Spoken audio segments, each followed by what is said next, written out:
दोस्तों हमारे यहाँ पर भूकंप का एक झटका आ जाता है तो हम लोग घरों को छोड़कर बाहर भागना शुरू कर देते हैं। और अगर भूकंप रात में आ जाए तो पूरे इलाके में दहशत फैल जाती है। इस डर से नींद भी नहीं आती है कि कहीं फिर से भूकंप का झटका ना आ जाए और हम घर में ही पड़े हों, हमारा घर हमारे ऊपर गिर जाए। बहुत सारे ख्याल दिमाग में आते हैं जब भूकंप आता है। लेकिन ज़रा सोचिएगा, एक ही जगह पर 14 घंटे के अंदर 800 बार भूकंप के झटके आ जाएं, और वो भी कोई छोटे मोटे झटके नहीं है। 5.5, 5.8 इस तरह के अगर भूकंप आ जाएं 800 बार 14 घंटे में, तो सोचिएगा कैसी दहशत उस इलाके में फैली होगी। ऐसा ही कुछ हुआ है। यूरोप का एक देश है आइसलैंड। आइसलैंड के अंदर पिछले 14 घंटे में अब तक 800 बार भूकंप आ चुका है और भूकंप की तीव्रता 5.4 है।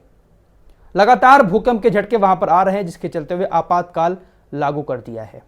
ज्वालामुखी फटने का भी अंदेशा वहां पर लगाया जा रहा है। यह तो सिर्फ 14 घंटे की बात है। अक्टूबर लास्ट से अब तक तकरीबन 24,000 बार भूकंप आ चुका है। सुनने में आपको बड़ा अजीब सा लगता होगा और यकीन नहीं होगा, लेकिन यह सच है। आइसलैंड के अंदर तकरीबन 10-12 दिन में 24,000 बार भूकंप के झटके महसूस किए गए हैं। तो सोचिएगा वहां के लोगों का आलम क्या होगा। इसको हम अजाब ही कह सकते हैं। आपको बता दें, आइसलैंड एक आइलैंड पर बसा हुआ है। यहाँ पर ज़्यादातर लोग मस्ती करने जाते हैं, टूरिस्ट प्लेस है और मस्तियाँ भी थोड़ा सा हाई लेवल की यहाँ पर होती हैं, आप समझ रहे हैं ना।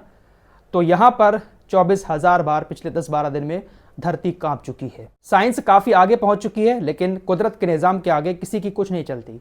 कोई भी साइंस, दुनिया की कोई भी ताकत भूकंप के झटकों को नहीं रोक पाती है। ना ही कोई ऐसी ताकत दुनिया में मौजूद है जो भूकंप आने से पहले का अंदाज़ा लगा सके, बता सके दुनिया को कि यहाँ पर भूकंप आने वाला है। किसी की औकात नहीं है दुनिया के अंदर। फिलहाल अब युद्ध की तरफ चलते हैं। एलन मस्क को आप सभी लोग जानते ही हैं, दुनिया का सबसे अमीर शख्स।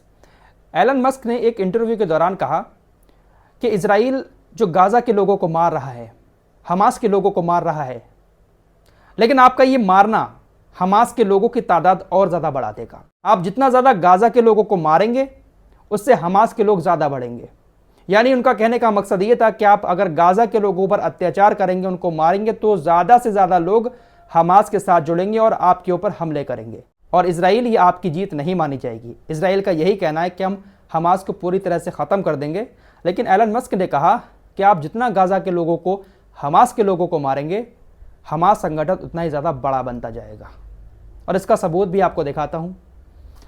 गाज़ा का बच्चा जो है ना, वो अबू उबैदा को अपना हीरो मानता है। गाज़ा के बच्चे किसी हॉलीवुड बॉलीवुड के हीरो को अपना आदर्श नहीं मानते हैं। गाज़ा के बच्चे किसी क्रिकेटर, किसी फुटबॉलर को अपना आदर्श नहीं मानते हैं, बल्कि गाज़ा के बच्चे अबू उबैदा जैसे लोगों को अपना आदर्श मानते हैं। अभी 3 दिन पहले अबू उबैदा ने एक बयान दिया था, काफ़ी लंबा बयान था। आपकी स्क्रीन पर फोटो है, देखिए वहाँ के बच्चे कितने ध्यान से बैठकर अबू उबैदा के बयान को सुन रहे हैं। गाज़ा के बच्चे अबू उबैदा को, जो हमास का स्पोक्स पर्सन है, अपना आइडियल मानते हैं, अपना आदर्श मानते हैं। अबू उबैदा के इस बयान को बाकायदा मस्जिद के लाउड स्पीकर में पूरे गाज़ा में सुनाया गया।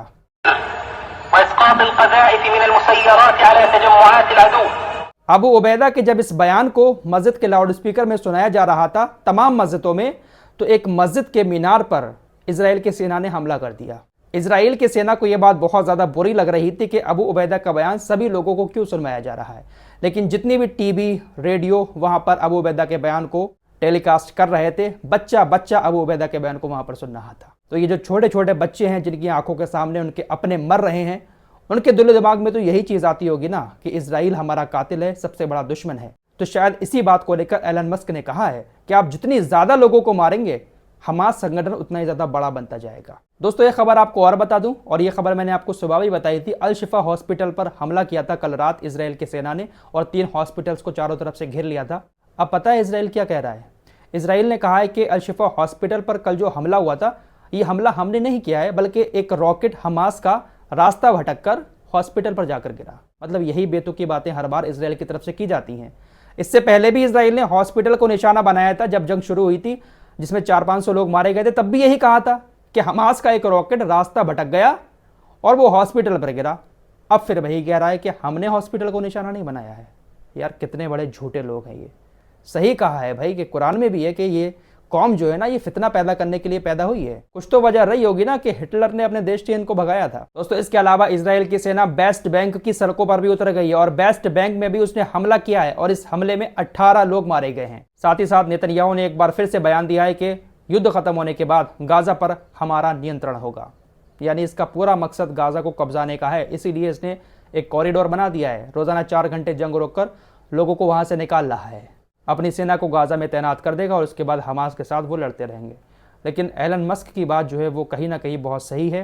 जितना ज़्यादा ये गाजा के लोगों के ऊपर जुल्म करेंगे, हमास की तादाद उतनी ज़्यादा बढ़ती जाएगी। ये बात बिल्कुल सही है। फिलहाल इस रिपोर्ट में इतना ही। कुछ और ताज़ा खबरों के साथ हाजिर होता हूँ जल्दी। तब तक के लिए अपना ख्याल रखिए।